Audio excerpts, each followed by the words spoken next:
আসসালামু আলাইকুম। আজকে আপনাদের সাথে কথা বলবো বাংলাদেশের রাজনীতিতে শেখ হাসিনা এবং আওয়ামী লীগের ভবিষ্যৎ নিয়ে। শেখ হাসিনা গত ৫ই আগস্ট ছাত্র জনতার অভ্যুত্থানের পর বাংলাদেশ থেকে ভারতে পালিয়ে গেছেন। শেখ হাসিনা ভারতে পালিয়ে যাওয়ার মধ্য দিয়ে বাংলাদেশের রাজনীতিতে শেখ হাসিনার রাজনীতির ইতি ঘটেছে। কার্যত শেখ পরিবারেরই বাংলাদেশের রাজনীতিতে ইতি ঘটেছে। যদি শেখ হাসিনা পালিয়ে না যেতেন তাহলে শেখ হাসিনা এবং শেখ পরিবারের রাজনীতির ভবিষ্যৎ থাকতেও পারত। কিন্তু পালিয়ে যাওয়ার মধ্য দিয়ে বাংলাদেশের রাজনীতিতে কার্যত শেখ পরিবার এবং শেখ হাসিনার ভবিষ্যতের ইতি ঘটেছে। এখন প্রশ্ন আসতে পারে, তাহলে আওয়ামী লীগের কি হবে? বাংলাদেশের সবচেয়ে প্রাচীন দল। এদেশে এর অনেক নেতাকর্মী এবং সমর্থক রয়েছে।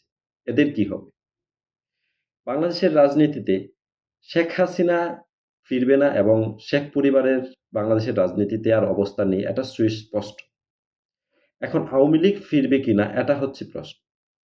আওয়ামী লীগ ফিরতে পারবে কিনা এটা আমাদের ভবিষ্যৎ নির্ধারণ করবে। আমরা যদি অতীতের দিকে তাকাই, এর আগেও ১৯৭৫ সালে স্বৈরাচার শেখ মুজিবের হত্যার মধ্য দিয়ে বাংলাদেশে আওয়ামী লীগের রাজনীতির একটা বিরতি ঘটেছিল। পরবর্তীতে তারা বাংলাদেশের রাজনীতিতে ফিরে এসেছে। সেটা কিভাবে? সেটা হলো এরশাদের স্বৈরা শাসনের সুযোগ নিয়ে।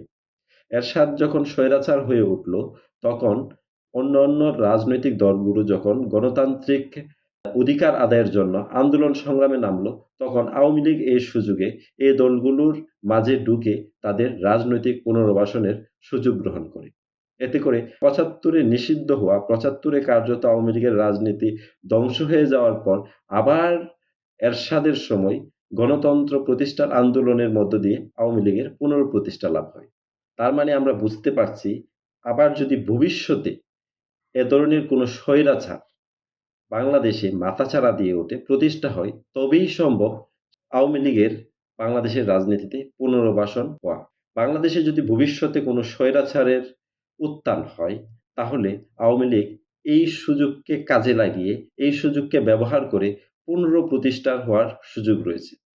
আর এজন্যে এদেশের ছাত্র জনতা, বড়, বড় রাজনৈতিক দলগুলো এই বন্দোবস্ত, আমাদের দেশের যে রাজনৈতিক বন্দোবস্ত আছে, সেটাকে আমূল পরিবর্তনের জন্য আপ্রাণ চেষ্টা করছেন, যাতে করে ভবিষ্যতে আর কোনো স্বৈরাচার বাংলাদেশের মাটিতে স্বৈরাচারী মনোভাব নিয়ে মাথাচাড়া দিয়ে উঠতে না পারে।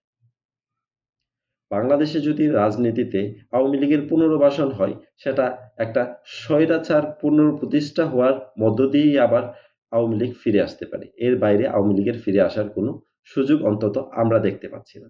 আর বাংলাদেশের রাজনীতিতে শেখ হাসিনা এবং শেখ পরিবারের রাজনীতির ইতি ঘটেছে। শেখ হাসিনা এবং শেখ পরিবারের রাজনীতি বাংলাদেশে কার্যত নিষিদ্ধ হয়ে গেছে। এদের আর ফিরে আসার কোনো সুযোগ নেই। কিন্তু আওয়ামী লীগ ফিরে আসবে কিনা সেটা আমাদের ভবিষ্যৎ নির্ধারণ করে দেবে।